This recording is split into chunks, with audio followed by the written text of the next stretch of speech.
Jean-Jacques Ducé, j'habite ici la route de Sally avec ma femme Isabelle. On a construit cette maison en 2012.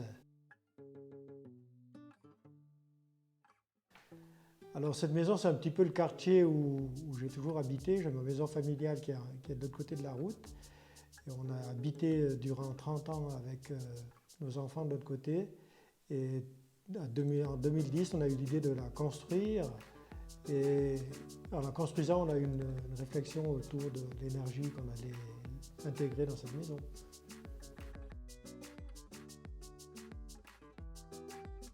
J'avais très peu de personnes autour de moi qui avaient fait ces choix-là.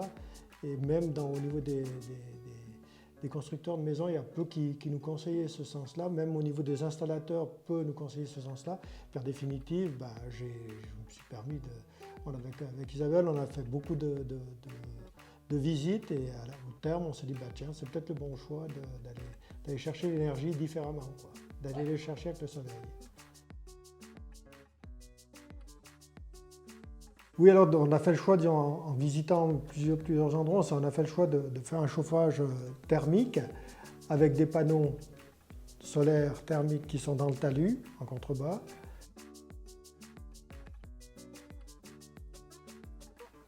Alors pour avoir un rendement maximum, l'orientation est très importante. Il faut qu'il soit à une inclinaison de 60 degrés. C'est pour ça que c'est compliqué de les mettre sur un toit.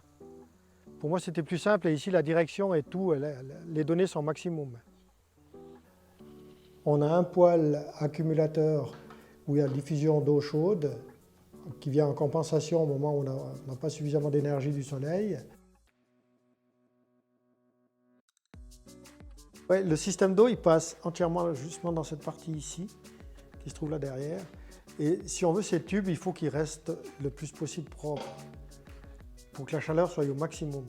Et pour avoir la chaleur au maximum, le feu, elle part à partir de 50 degrés. Donc on doit faire vraiment des feux qui soient super bons. C'est pour ça qu'on utilise uniquement du fouillard et qu'on fait des feux qui sont toujours intenses pour donner un maximum de température à l'eau.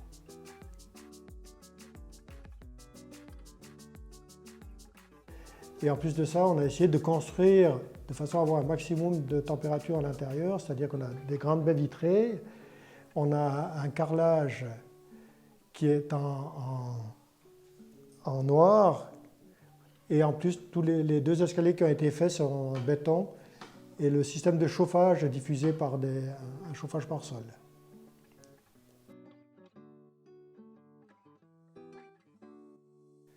C'est justement dans ce sens-là, on avait l'habitude dans notre ancienne maison de faire du feu aussi régulièrement.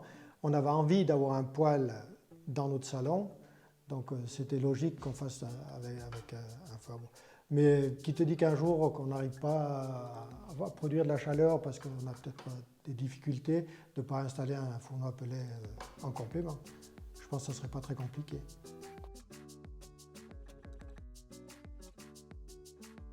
Justement, la grande étape, c'était avant. C'était d'essayer d'aller chercher des renseignements un petit peu partout, d'aller voir des maisons. On avait la chance, à cette époque-là, il y avait des visites de maisons qui étaient faites, je ne sais pas, plus c'était Sébassol qui le faisait. Et on a eu la chance d'aller visiter plusieurs maisons et de voir un petit peu les systèmes qu'ils avaient. Et surtout de parler avec des personnes qui étaient déjà installées. L'expérience, elle vaut tout là-dedans.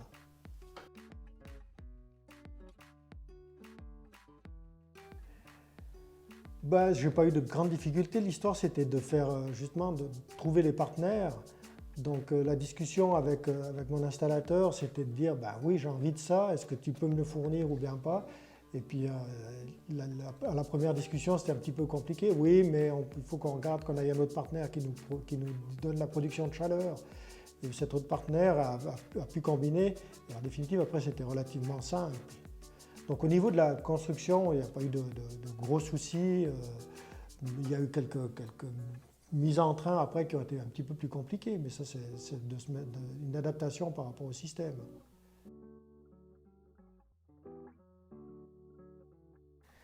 Oui, alors c'est plus qu'optimum. Comme je vous ai dit tout à l'heure, la problématique c'est qu'il fallait réfléchir à comment travailler avec ça.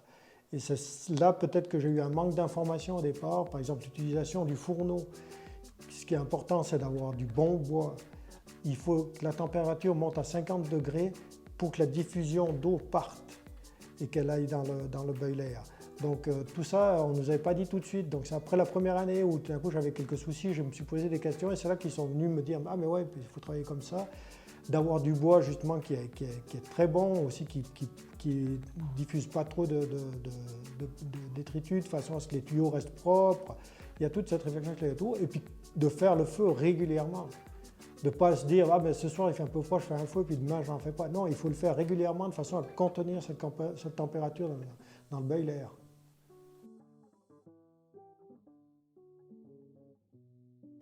Non, alors justement, c'est là aussi que le produit est hyper bon marché. C'est-à-dire que je brûle 2 stères de bois par année, ça me coûte 360 francs. Ramoneur, il vient une fois chaque 2 ans ou 3 ans, il y a juste le tuyau de cheminée à faire. Autrement, je n'ai pas de contrôle. Je sais que maintenant, après 10 ans, je dois changer le fluide qui est dans les panneaux. Mais ça, je veux dire, 10 ans, ça ne va pas me coûter non plus des grosses sommes. Et autrement, j'ai justement, après la première année où tout d'un coup, on avait des imperfections dans le système de travail, j'ai pratiquement rien eu à faire comme intervention.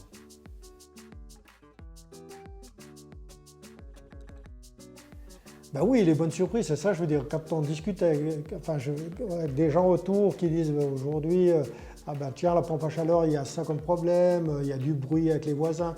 Moi, les voisins, je les gêne qu'au niveau de la vue, je les gêne pas au niveau du bruit. Je veux dire, dans toutes les installations, il y a quand même de toute façon quelques petits défauts.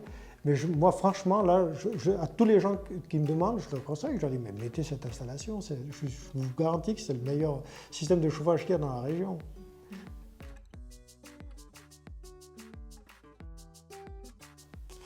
Pas particulièrement, je n'ai pas vraiment une anecdote à vous raconter, mais ce que je veux dire, c'est qu'il faut vivre avec quelqu'un qui a envie de faire du feu et de travailler ensemble pour que ce système marche. Et là, c'est vrai qu'Isabelle, elle rend un service extraordinaire parce que c'est la reine du feu. Donc, elle sait vraiment faire ça de bonne manière, de le faire régulièrement, de me mettre en température. Et ça, c'est extraordinaire. C'est pour ça que je pense qu'une installation comme celle-là, dans une maison qu'on mettrait en location, ça viendrait quand même relativement compliqué. Il faut vraiment qu'on ait de l'expérience, qu'on ait envie de le faire, qu'on soit toujours dans le sens de l'installation, tandis qu'un locataire, peut-être qu'il n'a pas l'envie tous les soirs de faire un feu et de mettre en marche son foyer.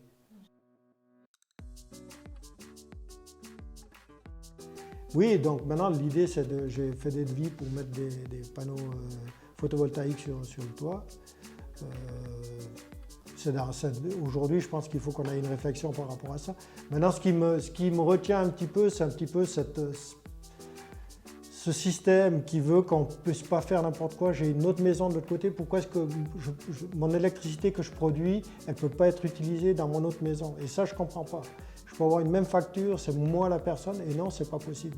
Donc aujourd'hui, on vit avec un système qui est beaucoup trop rigide. On ne pourra pas aller de l'avant si on reste dans un système comme ça.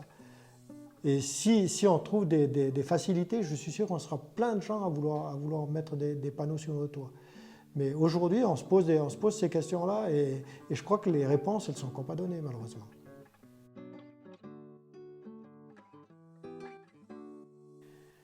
Bon, ce que je vais revenir, c'est d'aller se faire conseiller et d'aller vers des gens qui ont une expérience. C'est vraiment ça qu'il faut faire. Je pense que les architectes, c'est des personnes qui sont très aptes à vous conseiller pour certaines choses, mais il faut vraiment connaître les gens qui ont mis ça dans leur maison et de savoir comment ça marche et justement quels sont les inconvénients de façon à ne pas se tromper. Et ça, je pense que c'est la meilleure solution, c'est ça. C'est prendre conseil et je pense que votre but aujourd'hui, c'est un petit peu ça, c'est d'amener les gens à avoir des réflexions et d'aller vers les gens. Et je suis le premier, s'il y a des gens qui veulent venir chez moi, à leur démontrer que mon installation, aujourd'hui en tout cas, elle marche et elle a marché durant 10 ans.